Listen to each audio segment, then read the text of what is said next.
বন্ধুরা, মেঘালয় সিরিজের এই পর্বে আমরা যাচ্ছি মলিনং গ্রামে। এই গ্রামটি 2003 সালে পেয়েছিল এশিয়ার পরিচ্ছন্নতম গ্রাম ও 2005-এ ভারতের পরিচ্ছন্নতম গ্রামের শিরোপা। আমরা double decker root bridge trekking করে ফিরে আসি দুপুর 2টোর দিকে। চেরাপুঞ্জি শহরে ফিরে লাঞ্চ করে রওনা দিলাম মলিনং এর উদ্দেশ্যে।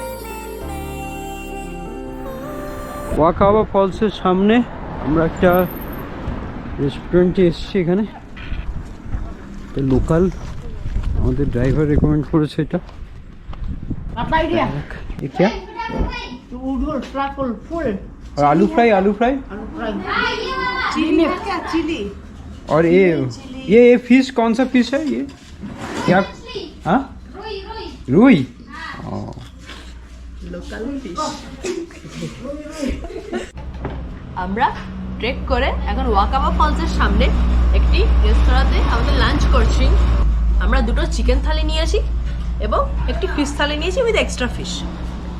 চিকেনের সঙ্গে ভাত, পিকল, স্যালাড এবং আলু ফ্রাই দেওয়া হয়েছে এবং এটা অ্যাকচুয়ালি রুই মাছ। ये आलू हाँ हाँ, अच्छा ये क्या है? अच्छा ये শাকটা লাই কি পাতা। আচ্ছা আচ্ছা আচ্ছা, এই পাতা দিয়ে আলু ফ্রাই করেছে। আচ্ছা, এবং আমি এদের একটা স্টাইল দেখলাম, এরা ভাতের ওপর চিকেন দিয়েছে, এটা খুবই ইউনিক। আমাদের খাওয়া হয়ে গেছে। এদের চিকেন রান্না করার স্টাইলটা খুবই ভালো। এদের অনেক রেস্তোরাঁতেই আমি চিকেন খেলাম, খুবই ভালো লাগে খেতে। এদের লাই পাতা দিয়ে আলুটাও খুবই টেস্টি ছিল। 10 টাকায় 4টে পান দিয়েছে, আর 4টে সুপুরি। আমাদের ওখানে যেমন পানকে সাজিয়ে দেয়, এখানে সুপুরিটা আলাদা, পান আলাদা। 10 টাকায় 4টে পান। আর দাদা বলছিল এদের কাছে পান এত ফেভারিট যে পান দিয়ে জমিও লিখে নেওয়া যায়। চেরাপুঞ্জি থেকে মলিনং 80 কিলোমিটারের মতো। পথে কিছু ভিউ পয়েন্টও দেখে নেব।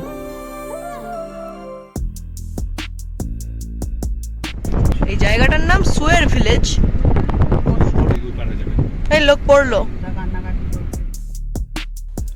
এটি মকদক দিম্পে ভিউ পয়েন্ট। টুরিস্টরা চেরাপুঞ্জি যাওয়ার পথে এখানে কিছুক্ষণ দাঁড়িয়ে রেস্ট নেন। এখানে একটি ওয়াটারফলসও আছে, সেটি দেখতে নিচে নামতে হয়। এখানে সুয়ের ভিলেজে বাঙ্গি জাম্পিংও হয়।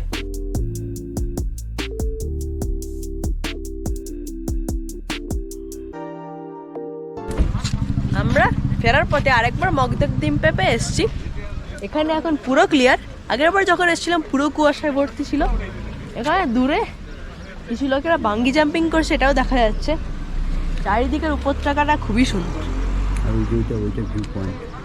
এই নদী ওখান দিয়ে গিয়ে এগুলোই এর জল পড়ে, এখানটা অসাধারণ ভিউ।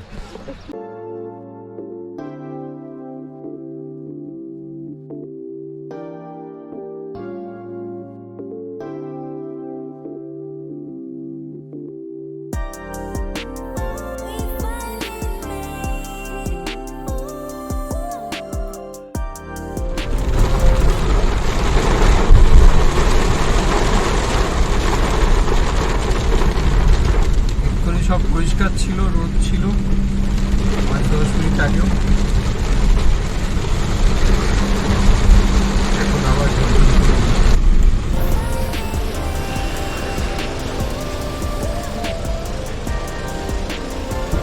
পথে আরো একটি ভিউ পয়েন্ট আছে। এন্ট্রি ফি 20 টাকা। এখান থেকে এই রকম সুন্দর ভিউ মেলে। আমরা যখন গেছিলাম পুরো কুয়াশায় ভর্তি ছিল। কিছুই দেখা যাচ্ছে না, এখন পুরো কুয়াশায় ভর্তি। বিকাল গড়িয়ে আসছে। সবুজে ঘেরা পথ দিয়ে এগিয়ে যাচ্ছি। মাঝে মাঝে ছোট ছোট কুটির।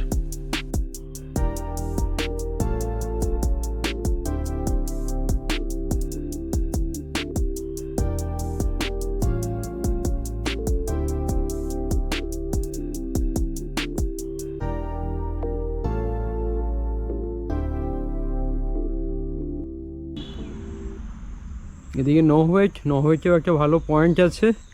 আর এখান থেকে মলিনং দেখাচ্ছে 3 কিলোমিটার। এদিকে নৌহেট, এদিকে মলিনং, তার 3 কিলোমিটার। আমরা ওখানে হোমস্টেতে থাকবো আজকে। রিওয়াই ভিলেজ। মলিনং ঢোকার আগে পথে রিওয়াই গ্রামে পড়বে মলিনং রুট ব্রিজ।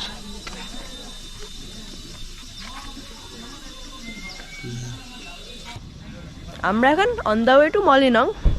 রাস্তায় মলিনং রুট ব্রিজ আছে।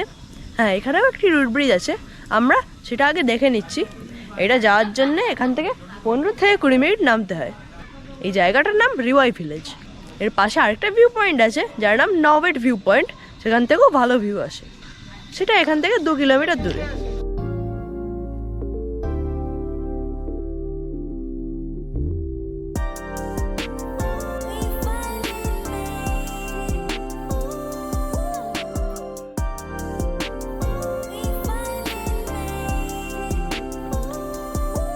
চারপাশে রয়েছে বহু ইউনিক গাছপালা।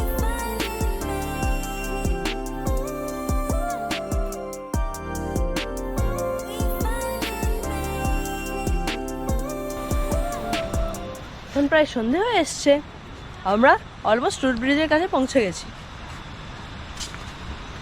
রুট ব্রিজ বন্ধ হওয়ার আগের মুহূর্তে পৌঁছালাম।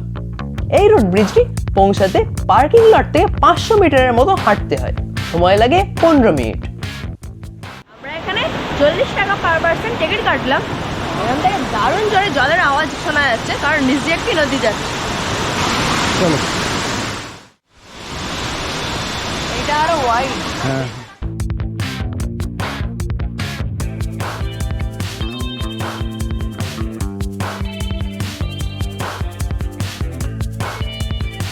আমরা এখন মেঘালয়তে আছি।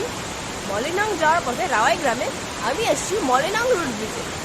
এই রুট ব্রিজটা যাওয়ার পথ অনেক ছোট এবং এই রুট ব্রিজ অন্য রুট ব্রিজের থেকে আরও মোটা। এবং আপনি যদি আগে ডবল ডেকের রুট ব্রিজ ট্রেকটা না পারেন, তাহলে এখানে এসে এক্সপিরিয়েন্স করতে পারেন। এইটা পৌঁছানোর জন্য অনেক কম ট্রেকিং করতে হয় এবং এখানে জলের স্রোত এবং আওয়াজ দারুণ।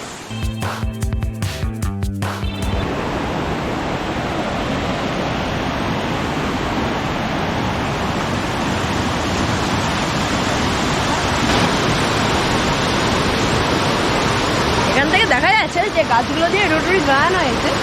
1, 2, 3, 4 চারটে গাছ আছে। এইগুলো রাবার গাছ। এই রাবার গাছগুলো দিয়ে রুট ব্রিজ বানানো হয়েছে।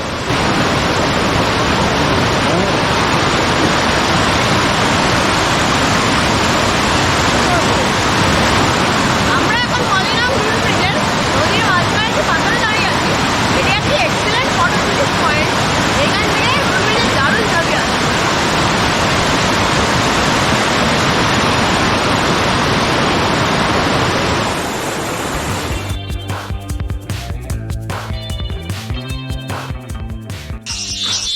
এখানে প্যাকেটে আনারসের সঙ্গে কাঁঠালও পাওয়া যাচ্ছে। কাঁঠালের কোয়া প্লাস্টিকে টুথপিকের সঙ্গে দেওয়া হয়েছে। এখন রিওয়াই ভিলেজে আছি।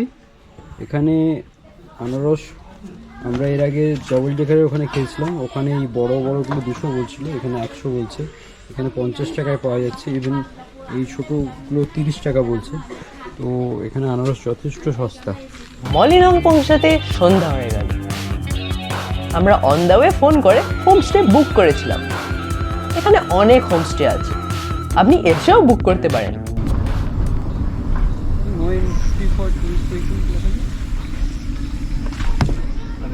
এটা পার্কিংটা এখানে এখান থেকে দিয়ে দিতে পারবো না। আমরা তো ইয়ে আছে না, হোটেলে জন্য দিতে পারবো। যেমন ঘুরতে আসে এখানে হোটেল পাওয়া যায়।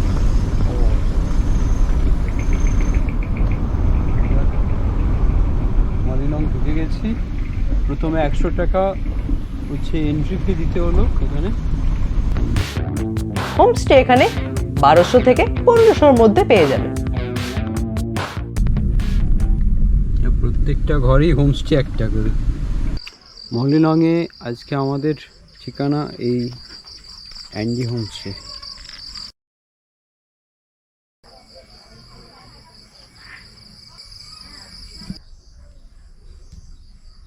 এটা আজকে আমাদের guest house. Anti guest house. এখানে দুটো রুম, ছোট্ট রুম, সঙ্গে চেয়ার। এখানেও একটা রুম। আমাদের 2টি রুম দেওয়া হয়েছিল। রুমগুলি পরিষ্কার পরিচ্ছন্ন ছিল। সন্ধ্যায় ইলেকট্রিসিটি চলে যায়। অন্ধকারেই খাবারের অর্ডার দিলাম ওল্ড পার্কিং লটের একটি রেস্তোরাঁয়। Chicken thali and fish thali. Veg thali, chicken thali and fish Fish thali. thali, yes. আমরা এখন রাত্রে মলিনংয়ে একটু হাঁটছি। এই ভিলেজটা বিখ্যাত এশিয়ার ক্লিনেস্ট ভিলেজ হিসাবে। তো আমরা এখন ভিলেজটা ঘুরছি, কারণ এইটাই এখানে এসে বেশিরভাগ লোকেরা করেন। এবং আমরা এখন একটা পার্কিং লটে যাচ্ছি, যেখানে একটা পিচার প্ল্যান্ট আছে, সেটার আমরা ছবি তুলব। চারিদিকটা পুরোটাই পরিষ্কার, এখানে কোনো ওয়াস্ট নেই। চারিদিকে খুব সুন্দর, প্রকৃতিতে ভর্তি এবং খুব সাস্টেনেবল।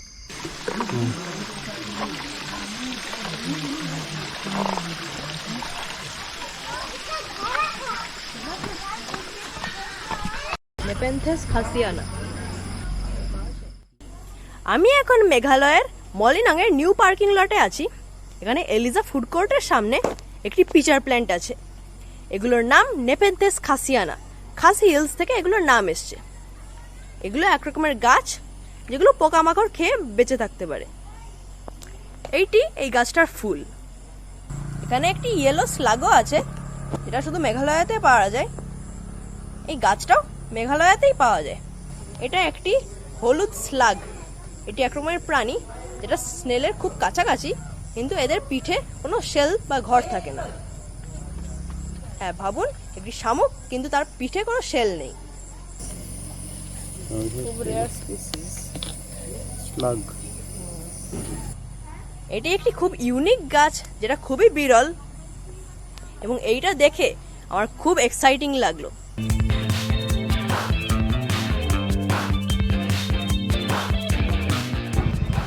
আমি এখন নিউ পার্কিং লটে আছি, আমাদের হোমস্টে ওল্ড পার্কিং লটের কাছে। এখানে অনেক দোকান আছে এবং পাশের দিকে একটি পিচার প্ল্যান্ট আছে, যেটা আপনি দেখতে পারেন। এখানে আপনি শপিংও করতে পারেন এবং আপনি ঘুরে বেড়াতেও পারেন। ওল্ড পার্কিং লট থেকে এটা 2 মিনিট দূরে।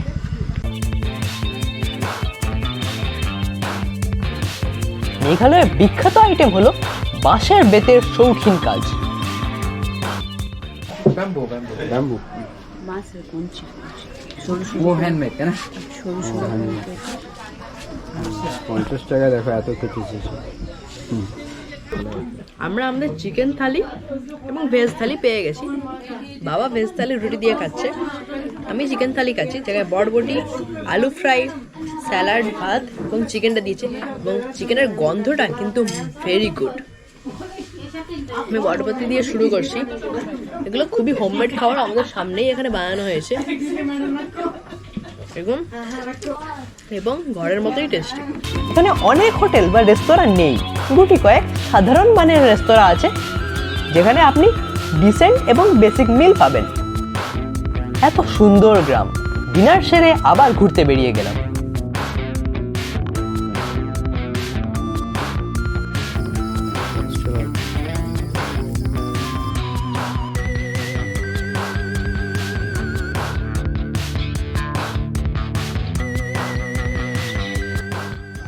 আমি এখন মলিনংয়ের ওল্ড পার্কিং লটে দাঁড়িয়ে আছি। এখানে সামনেই আমাদের রেস্তোরাঁ ছিল, যেখান থেকে আমরা ডিনার করলাম। মলিনংয়ের এক্সপিরিয়েন্সটা দারুণ হয়েছে। এখানে রাস্তাঘাটে কোনো ওয়াস্ট বা ময়লা নেই। এখানে পুরো ওয়াস্ট ব্যাম্বুর ডাস্টবিনে ফেলা হয় এবং সেগুলোকে ম্যানিওর হিসেবে ব্যবহার করা হয়। মলিনং ভিলেজ অন্য ভারতীয় গ্রামের জন্য একটা ইন্সপিরেশন হওয়া উচিত।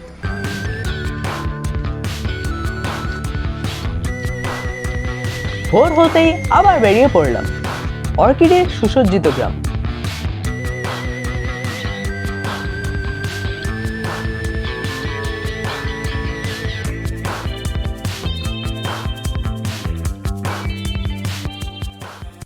এখানে একটি প্রজাতি আছে, এটার নাম ফক্সটেল অর্কিড। এটা খুবই বিরল প্রজাতি, কিন্তু মলিনংয়ে এটা চারিদিকে আছে। প্রজাতিটা খুবই সুন্দর, বেশিরভাগ অর্কিডদের মতো, এবং এটি একটি গাছের ওপর অবস্থিত আছে। এই প্রজাতিটা আসাম এবং অরুণাচল প্রদেশের স্টেট ফ্লাওয়ার। চারিদিকে মোরগ ডাকছে, মোরগদের ডাকে আমাদের ঘুম ভাঙলো। এখন শহরে ঘাটে আমাদের অ্যালার্ম ক্লকে ঘুম ভাঙে, কিন্তু এই গ্রামে মোরগদের ডাকে ঘুম ভাঙবে। প্রকৃতির ভারসাম্য রেখে এই গ্রাম এগিয়ে চলছে।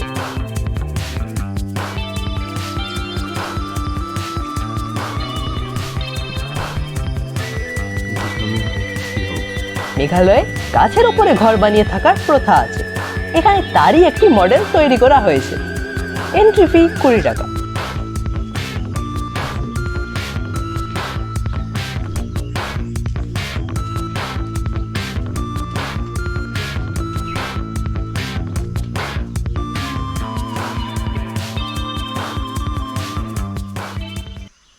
যে ট্রি হাউস উপরে উঠে দেখতে হয়, সুন্দর জিনিস।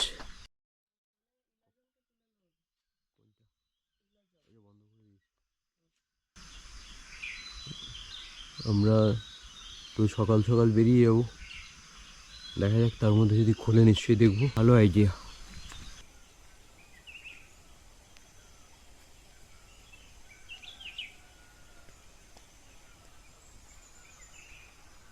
সামনে একটি ট্রি হাউস আছে। এটা প্রাইভেটলি বানানো হয়েছে। এখানে যাওয়ার জন্য 20 টাকা পার হেড টিকিট দিতে হয়। এটা সকাল 7টায় খোলে। এখন 5টা বাজে। আমরা 2 ঘন্টা গ্রাম ঘুরবো।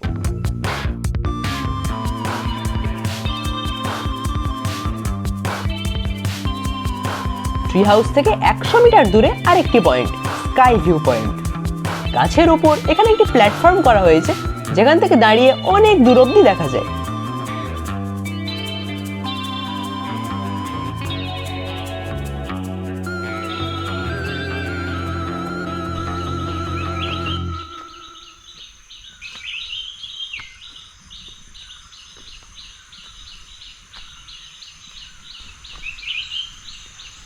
এই তো 6 AM to 6 PM Pritam, sky view পয়েন্টে তো আসা যাবে তাহলে।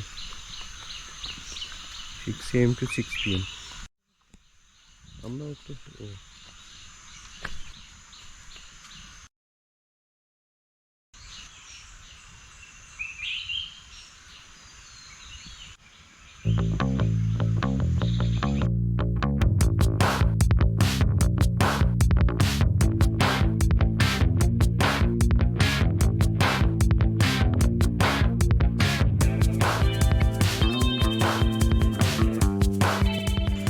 স্কাই ভিউ পয়েন্টে নিচ থেকে ওপরে চড়ছি। এখানে একটা ব্যাম্বু এবং বেতের বানানো স্লোপ তৈরি করা হয়েছে। এখানে এন্ট্রি ফি 30 টাকা পার হেড।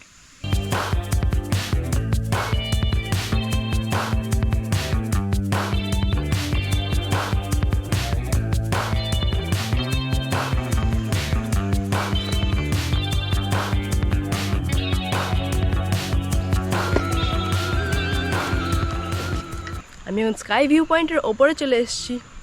আর মনে হচ্ছে আজ মে উপর আসমান নিচে। এখান থেকে গাছেদেরও ওপরে পুরো বাংলাদেশ প্লেন্স দেখা যাচ্ছে। হ্যাঁ, ওইটা বাংলাদেশ। এদিকে মলিনং গ্রাম দেখা যাচ্ছে এবং চারপাশটা প্রকৃতির অসম ভিউ। সত্যি একটি দ্রষ্টব্য স্থান, দারুণ। কত উঁচুতে বুঝতে পারছো? এটা আমরা সুপুরি গাছেরও উপরে চলে এসেছি।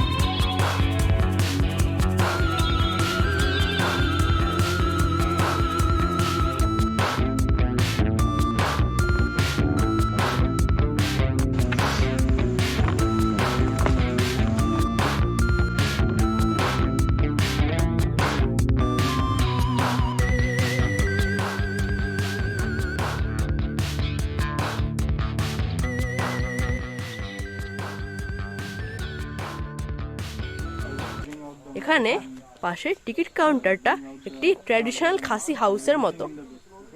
এখানে খাসি বাকেট আছে এবং এইটি একটি স্টিলড হাউস, কারণ এখানে এত বৃষ্টি হয়, বন্যার সম্ভাবনার জন্যে মাটি থেকে ঘরটা ওপরে বানানো হয়েছে এবং নিচে এই সাপোর্টগুলো দেওয়া হয়েছে। আমাদের ওপরের এক্সপিরিয়েন্সটা দারুণ ছিল, ওপর থেকে অনেক দূর পর্যন্ত দেখা যাচ্ছে। এবং আমরা এবার মলিনগের আদার জায়গায় ঘুরবো। এখানে একটি গ্রাম আছে নউইট, যেটা এখান থেকে 5 কিলোমিটার দূরে। ওখানেও স্কাই ভিউ পয়েন্টের মতো একটি ভিউ পয়েন্ট আছে, যেটা আরেকটু উঁচু এবং বড়। শান্ত স্নিগ্ধ সবুজ প্রকৃতি।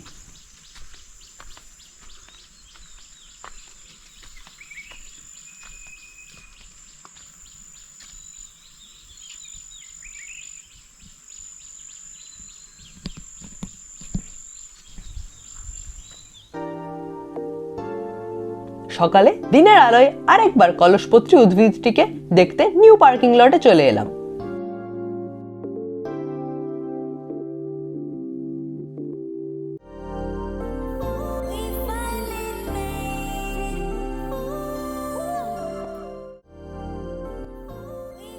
সামনে গেলেই একটু স্মেলি গন্ধ আছে, এই গন্ধটাই পোকামাকড়কে কাছে টেনে আনে। এইখানে দেখুন, এটি একটি বাচ্চা পিচার প্ল্যান্ট, যেটা পাতা থেকে বেরিয়েছে। এইটাই আস্তে আস্তে মিডিয়াম সাইজ দিয়ে আস্তে আস্তে এরকম বড় পিচার প্ল্যান্ট হবে। এইটার ভেতর পোকামাকড় পড়ে যায় এবং এরা সেটাকে ডাইজেস্ট করে নেয়।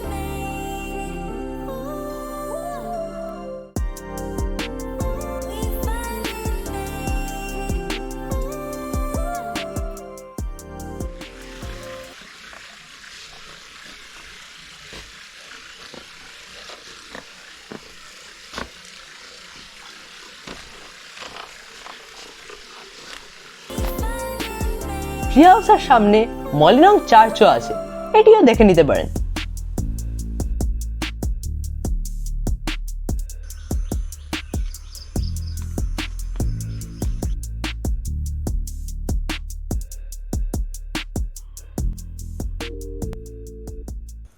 এইখানে অলমোস্ট প্রত্যেকটা বাড়ি একটা হোমস্টে, যেমন এখানে একটি হোমস্টে আমার পেছনে।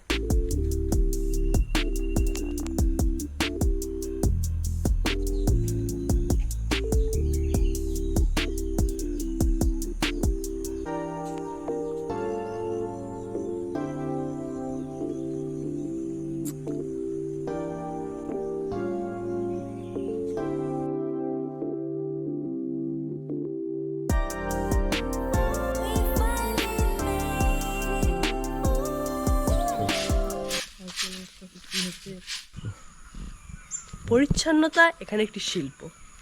পরিচ্ছন্নতা দেখতে এত মানুষ গোটা দেশ থেকে বাইরে থেকে এখানে বেড়াতে আসে।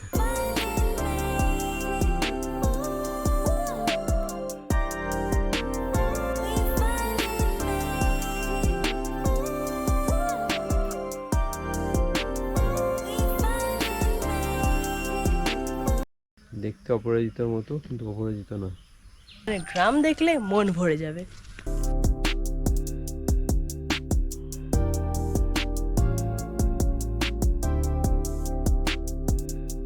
ওই কিছুটা সাদা কিছুটা বেগুন, একটা সাদা একটা বেগুন, একই গাছে দুরকম ফুল। আমরা অলিগলি ঘুরে নিলাম। কলকাতার সভ্য অলিগলিতে নোংরা পড়ে থাকতে পারে, তবে এরা কুটিরে থাকলেও এদের অলিগলি একদম পরিচ্ছন্ন।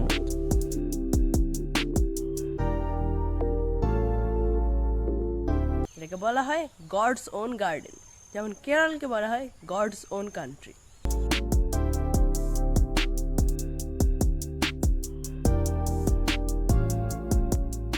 কিরকম ব্যাঙ দেখো,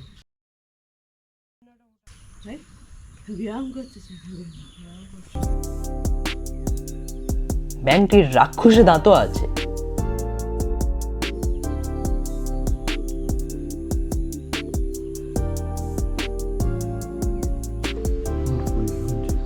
ছাদটা পরে খুলবে। ওই একই রকমই এখানে একটু একটা বাড়ি আছে।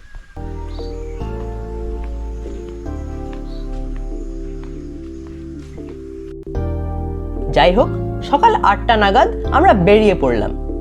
আজ আমরা শিলং ফেরার পথে দেখে নেব ডকি, ক্রাংসুরি ওয়াটারফলস, ফেফে ওয়াটারফলস এবং নার্টিয়াং মনোলিথ ও শক্তিপীঠ।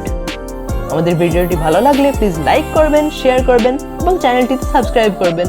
আপনার যদি কোনো প্রশ্ন থাকে কমেন্ট বক্সে লিখতে ভুলবেন না। বাই, দেখা হচ্ছে ডাউকিতে।